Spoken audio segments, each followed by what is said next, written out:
Hello, good morning, students. How are you? Today I will start next theory, chapter number 4. Okay, and magnetic field inside a straight solenoid. आज हम solenoid और toroid की बात करेंगे और force की भी बात करेंगे, मैग्नेटिक फोर्स की भी बात करेंगे। और सोलेनॉइड में आपको तो मालूम है कि स्टैंडर्ड 10th में हमने पढ़ा था, पर यहाँ पर थोड़ा सा हम डीप में जाएंगे और उसके रिगार्डिंग मैग्नेटिक फील्ड कैसे प्रोड्यूस होती है उसकी बात करेंगे। ओके, सोलेनॉइड, स्ट्रेट सोलेनॉइड की बात की हुई है यहाँ पर। यहाँ पर जो सोलेनॉइड की डेफिनेशन है वो आपको मालूम ही है कि एक इंसुलेटेड कॉपर वायर है closely in the form of helix, यानी कि हेलिक्स का जो भी एक वन टाइप ऑफ कॉपर का जो वायर है उसको हम सिलेंडर की तरह हम इंसुलेटेड सोलेनॉइड मीन इंसुलेटेड करेंगे तो जो भी वो स्ट्रक्चर बनेगा वो सोलेनॉइड की तरह बनेगा। Okay, the word of solenoid comes two Greek words में से आया हुआ है। Mean channels was the first use by Ampere ने यूज़ किया था। यहाँ पर by a long solenoid we mean the length of the solenoid is very large.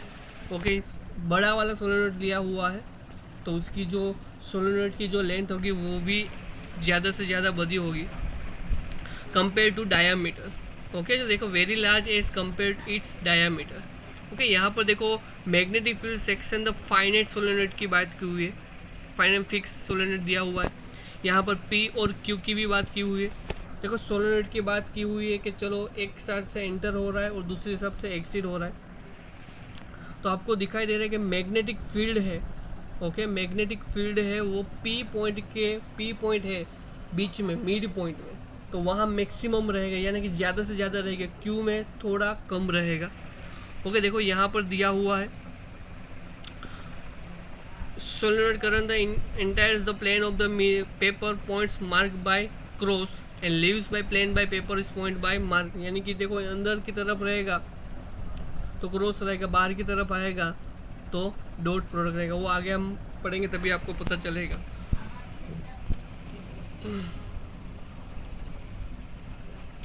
देखो उसी तरह यहाँ पर भी दिया हुआ है। देखो मैंने बोला था at outside the queue is the field point mark is cross length to cancel out the field points marks is dot, this the field of the entire mid point P uniform and strong. मैंने बोला uniform यानी कि straight line में होना चाहिए। Uniform है, equally है और स्ट्रॉन्ग है। The field at the exterior mid point Q is weak along the axis of the solenoid, no perpendicular to component। मैंने बोला उसी तरह क्यू पॉइंट के बाद यहाँ पर फिगर 4.48 भी दी हुई है, उसमें भी आपको मैग्नेटिक फील्ड फाइनाइट सोलेनॉइड की बात की हुई। यहाँ पर एकदम क्लियर कट दिख रहा है कि पी पॉइंट है वहाँ पर स्ट्रेट यूनिफॉर्म है और मैग्नेटिक फील्ड मैक्सिमम रहेगा, और क्यू पॉइंट की बात करें तो उधर उतना रहेगा नहीं, वीक पॉइंट में रहेगा। तो polarity of any ends of the solenoid can be determined by using the clock rule, ampere right hand rules. देखो यहाँ पर राइट हैंड थंब रूल्स की बात करेंगे।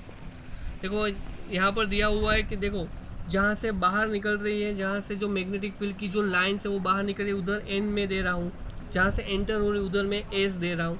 ओके, यहाँ पर साउथ और नॉर्थ पोल की बात की हुई है। देखो यहाँ पर भी दिया हुआ है कि सोलेनॉइड की राइट हैंड थंब रूल्स का यूज़ कर सकते हैं, एम्पियर राइट हैंड रूल्स का यूज़ कर सकते हैं।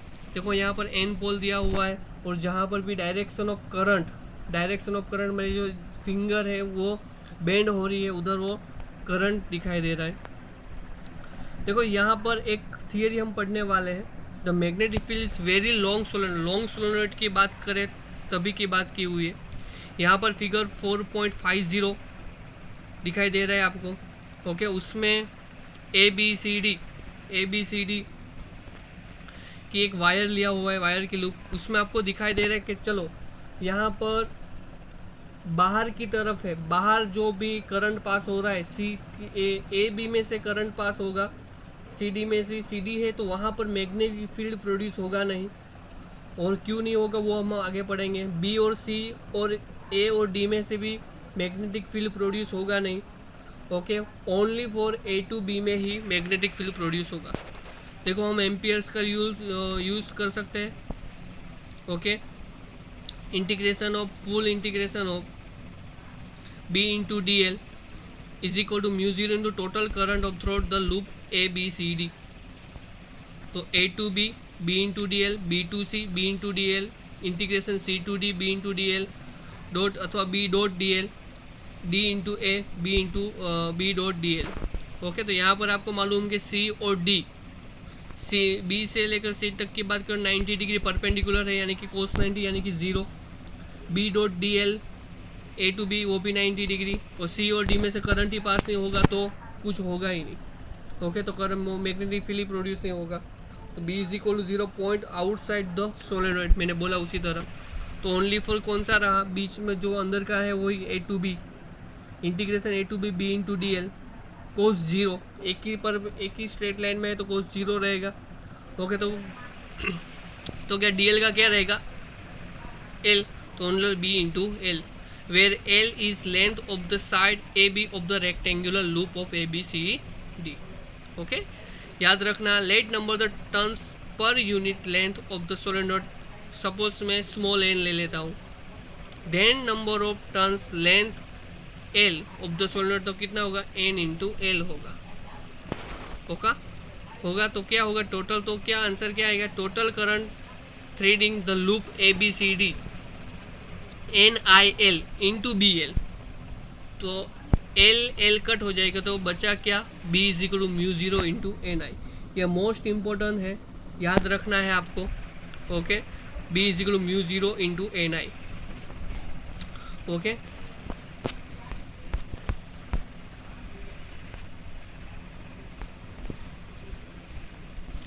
ओके, अभी चलो मिडल टर्म की हम बात करें तो उसका क्या हो जाएगा, हाफ हो जाएगा। देखो यहाँ पर भी एक ग्राफ भी दिया हुआ है, बी वर्सेस जो डिस्टेंस का दिया हुआ है, end of the solenoid, end of the solenoid, बीच में B by two, variation of magnetic field along the axis of solenoid. इसकी बात की थी हम पढ़ने वाले हैं टोरॉइड अथवा टोरॉइडल सोलेनॉइड की बात करेंगे। वो एक स्ट्रक्चर किस तरह है, एक हम बात करते हैं टायर की जो ट्यूब होती है, ट्यूब। ओके, हमारी जो बाइक और उसमें जो टायर, उसके अंदर जो ट्यूब रहती है, उसका जो स्ट्रक्चर रहता है, हवा भर का जो भी स्ट्रक्चर रहता है, उसकी तरह उसको टोरॉइडल उसको बोलते हैं, तो टोरॉइड भी बोल सकते हैं। देखो यहाँ पर भी दिया हुआ है टोरॉइडल सोलेनॉइड दिया हुआ है। ओके, यहाँ पर Figure 4.52 we shall see that the magnetic field B has the constant magnetic field everywhere inside the toroid will it is 0। अंदर की तरफ क्या रहेगा, 0। यानी कि देखो यहाँ पर open the space entire point P and exterior point two the toroid Q। Okay, P और Q की अंदर की तरफ बात करें, देखो यहाँ पर जो पूरा का पूरा जो आपको दिखाई दे रहा है, मैं जो टॉर्च कर रहा हूँ उधर, तो उसको हम बोलेंगे पूरा उधर सभी जगह पर उसका जो भी मैग्नेटिक फील्ड रहेगा वो इक्वल रहेगा। ओके, मैग्नीट्यूड कांस्टेंट रहेगा, बाकी जगह पर 0 रह सकता है। 4.50 सो तो यहाँ पर देखो अलग अलग की तरह दिया हुआ है, 1, 2 और 3। पहले की जो रेडियस है R1, दूसरे की हो R2, तीसरे की दी हुई R3।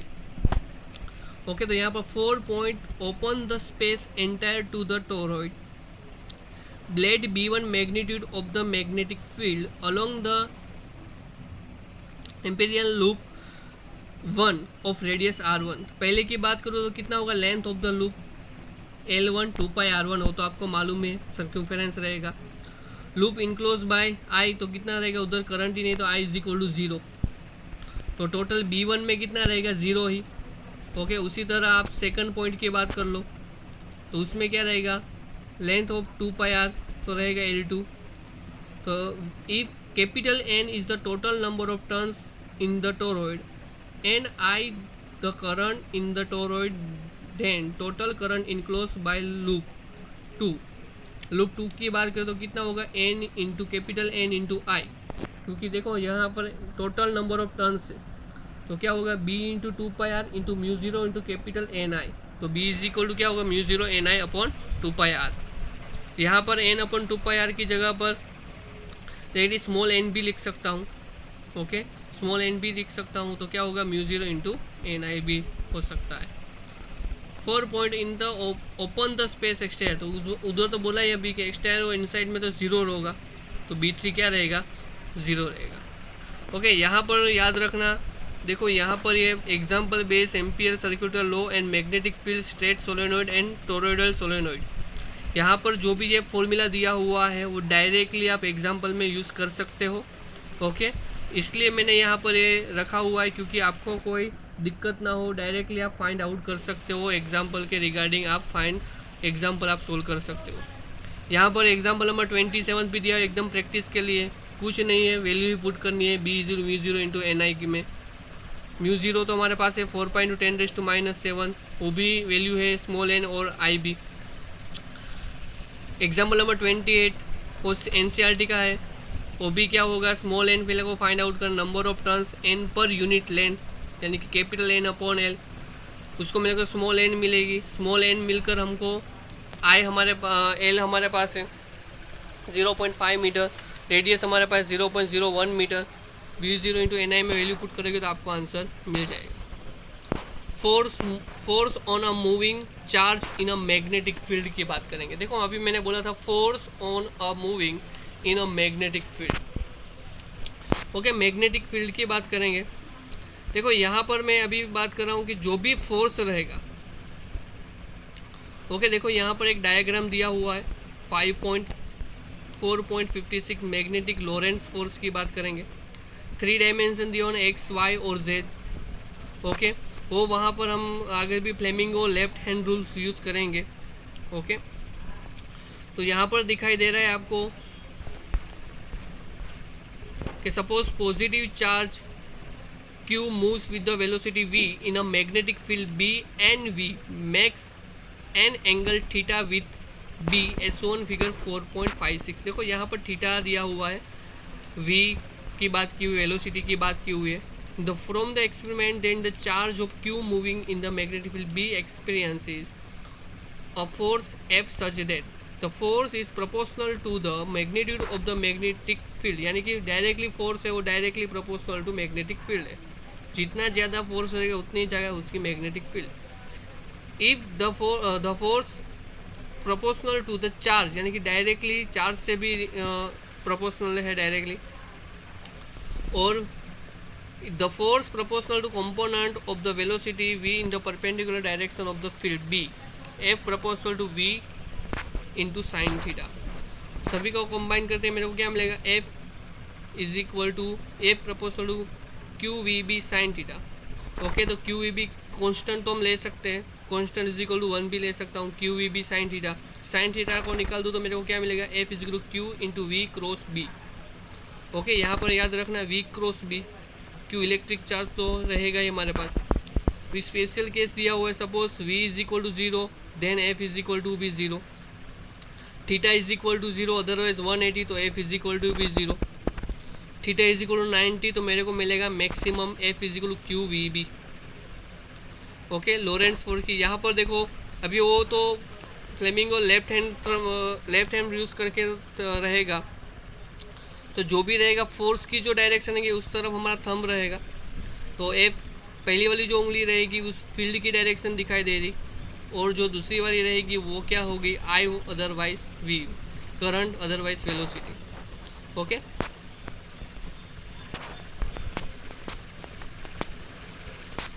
दूसरी बात करेंगे। देखो यहाँ पर भी दिया हुआ है फोर्स I और B, ओके राइट हैंड दिया हुआ है,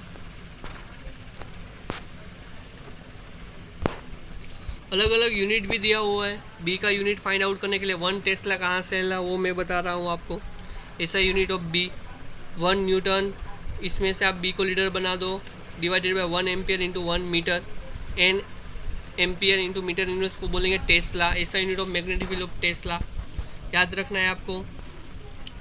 1 gauss is equal to 10⁻⁴ tesla, surface of the neutron का कितना है 10⁻⁸, large field in the laboratory 1 Tesla, field near the bar magnet 10 raised to minus 2 Tesla, earth surface 10 raised to minus 4, 10 raised to minus 12, उसका amenity भी दिया हुआ है, M1 L M T minus 2 और A minus 1। Okay, याद रखना है आपको, रिप्रेजेंट बाई करंट के लिए है ये। अभी हम बात करेंगे लोरेंस फोर्स। लोरेंस फोर्स के रिगार्डिंग हमारे पास इलेक्ट्रिक फील्ड का नॉलेज होना ज़रूरी है। जो हमारे जो इलेक्ट्रिक फील्ड था उसका जो फॉर्मूला था E=F/Q, तो इसमें से आप F को लीटर बनाओगे, Q×E हो जाएगा। तो उसकी वैल्यू जो मैग्नेटिक इलेक्ट्रिक की बात की हुई है और यहाँ पर मैग्नेटिक की फोर्स का बात की हुई है, दोनों का आप एडिशन कर दोगे तो आपको लोरेंस टोटल द फोर्स, तो Lorentz force experience by the charge of Q both the electric field and magnetic field given by F=Fe plus Fm, F=Q×E plus V cross B। Okay, और यहाँ पर देखो example के लिए QV sine theta भी दिया हुआ है और एग्जाम्पल बेस जो भी फॉर्मूला यूज़ करेंगे वही होगा। ओके, याद रखना है आपको। आज मैंने 3 थियरी करवाई है। पहली वाली थियरी टोरॉइड वाली, सेकंड वाली सोलेनॉइड वाली और तीसरी वाली लोरेंस फोर्स और मैग्नेटिक फोर्स। ओके, इसके बाद के लेक्चर में हम देखेंगे जो आगे थियरी आएगी वो हम पढ़ेंगे। ओके, टॉर्क वाली पढ़ेंगे, साइक्लोट्रॉन पढ़ेंगे, बाद में हम आगे बढ़ेंगे। ओके।